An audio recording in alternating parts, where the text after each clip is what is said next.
ഇവിടെ എന്ത് കിട്ടിയിട്ടാണ് നിൽക്കുന്നത്? എന്ത് ജോലി കിട്ടിയിട്ടാണ് നിൽക്കുന്നത്? ഒരു എഞ്ചിനീയറിംഗ് ഗ്രാജുവേറ്റ്, എത്ര എഞ്ചിനീയറിംഗ് കോളേജുകളുണ്ട്?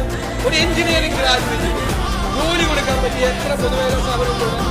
ബിടെക് പാസ്സായി വരുന്ന കുട്ടിക്ക്, മെക്കാനിക്കൽ എഞ്ചിനീയറിംഗ് പാസ്സായി വരുന്ന ഒരു കുട്ടിക്ക് ജോലി കൊടുക്കാൻ, ഇലക്ട്രിക്കൽ എഞ്ചിനീയറിംഗ് പാസ്സായി വരുന്ന ജോലി കൊടുക്കാൻ ഏത് സ്ഥാപനമുണ്ട്? വേണ്ടേ? ഈ കുട്ടികൾക്ക് ജോലിയൊന്നും വേണ്ടേ?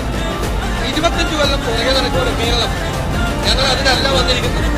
ഞങ്ങൾ അധികാരത്തിൽ വന്നിരിക്കുന്നത് കേരളത്തെ 25 കൊല്ലത്തേക്ക് തിരിച്ചു കൊണ്ടുപോകാൻ വേണ്ടിയിട്ടല്ല, 25 കൊല്ലത്തേക്ക് മുമ്പിലേക്ക് കൊണ്ടുപോകുന്നതിന് വേണ്ടിയിട്ടാണ്.